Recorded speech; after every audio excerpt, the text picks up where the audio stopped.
ಇವತ್ತು ವರ್ಷದ ಮೊದಲ ದಿನ 2025ಕ್ಕೆ ಬಾಯ್ ಬಾಯ್ ಹೇಳಿ 2026ನ ವೆಲ್ಕಮ್ ಮಾಡಿದ್ದೀವಿ. ಸಿಲಿಕಾನ್ ಸಿಟಿಯಲ್ಲೂ ಕೂಡ ಹೊಸ ವರ್ಷದ ಸಂಭ್ರಮ ಮನೆ ಮಾಡಿದೆ. ಅಂದ್ರೆ ವರ್ಷದ ಮೊದಲ ದಿನ ಸಾಮಾನ್ಯವಾಗಿ ದೇವಸ್ಥಾನಗಳಲ್ಲಿ ಬಂದು ದೇವರ ಮುಂದೆ ತಮ್ಮ ಈ ವರ್ಷ ಸುಖಕರವಾಗಿರಲಿ ಅಂತ ಕೇಳ್ಕೊಳ್ಳೋದು ಒಂದು ನಂಬಿಕೆ. ಹೀಗಾಗಿ ದೇವಸ್ಥಾನಗಳು ಸಿಕ್ಕಾಪಟ್ಟೆ ರಶ್ ಆಗಿರ್ತಾವೆ ಸರ್ವೇ ಸಾಮಾನ್ಯವಾಗಿ. ಸದ್ಯ ನಾನಿರುವಂತದ್ದು ಬಸವನಗುಡಿಯಲ್ಲಿರುವಂತ ದೊಡ್ಡ ಗಣಪತಿ ದೇವಸ್ಥಾನ. ಸಾಮಾನ್ಯವಾಗಿ ಇಲ್ಲಿ ರಶ್ ಇರುತ್ತೆ, ಆದ್ರೆ ಹೊಸ ವರ್ಷದ ದಿನ ಕೊಂಚ ಜಾಸ್ತಿ ಜನ ಇಲ್ಲಿಗೆ ಆಗಮಿಸುವಂತದ್ದು ನೀವು ದೃಶ್ಯಗಳಲ್ಲಿ ಗಮನಿಸ್ತಾ ಇರಬಹುದು.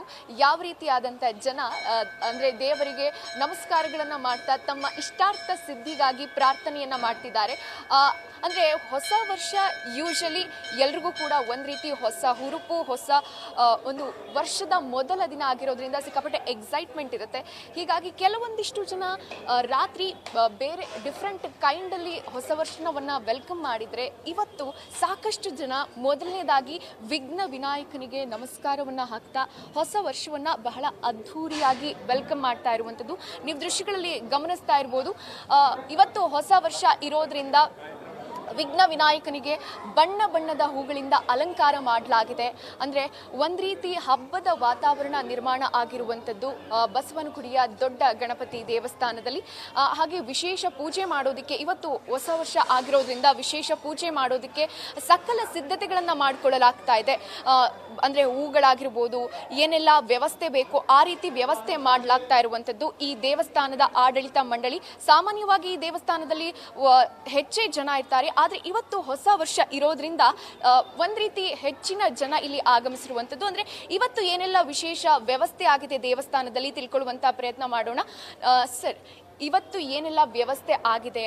ಏನಾದ್ರೂ ಗಣಪತಿಗೆ ವಿಶೇಷ ಪೂಜೆ, ಹೊಸ ವರ್ಷದ ನಿಮಿತ್ತ ನೀವೆಲ್ಲ ಏನೆಲ್ಲ ವ್ಯವಸ್ಥೆ ಮಾಡ್ಕೊಂಡಿದ್ದೀರಿ? ಸರ್, ನಾವು ಪ್ರತಿ ವರ್ಷದಂತಾನೆ ಕನ್ನಡ ನಾಡಿನ ಸಮಸ್ತ ಜನತೆಗಳಿಗೆ ಹೊಸ ವರ್ಷದ ಹಾರ್ದಿಕ ಶುಭಾಶಯಗಳು.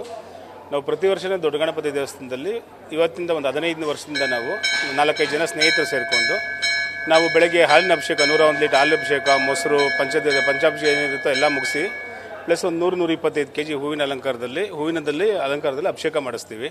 ಅದಲ್ಲದೆ ಎಲ್ರಿಗೂ ಬಂದಿರೋ ಭಕ್ತಾದಿಗಳಿಗೆಲ್ಲ ಪ್ರಸಾದ ವಿತರಣೆ ಮಾಡ್ತೀವಿ. 1000 ಜನಕ್ಕೆ ಪ್ರಸಾದ ವಿತರಣೆ ಮಾಡ್ತೀವಿ.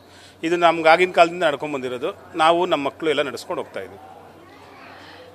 ಇದು ಒಂದ್ ರೀತಿ ದೊಡ್ಡ ಗಣಪತಿಗೆ ಒಂದು ವಿಶೇಷ ಪೂಜೆಯನ್ನ ಸಲ್ಲಿಸ್ತಾ ಇರುವಂತದ್ದು. ಅಂದ್ರೆ ಇವತ್ತು ವರ್ಷದ ಮೊದಲ ದಿನ ಎಲ್ಲರ ಜೀವನದಲ್ಲೂ ಒಂದು ಚೈತನ್ಯವಾಗಿರ್ಲಿ, ಹೊಸ ಹೊಳಪು ತುಂಬಲಿ, ಖುಷಿಯಾಗಿರ್ಲಿ, ಆ ವಿಘ್ನ ವಿನಾಯಕ ಎಲ್ಲ ಸಮಸ್ಯೆಗಳನ್ನ ನಿವಾರಣೆ ಮಾಡಿ ಈ ವರ್ಷ ಬಹಳ ಒಂದು ಸುಖಕರವಾಗಿ ಇರ್ಲಿ ಅಂತ ಹೇಳ್ಬೋದು.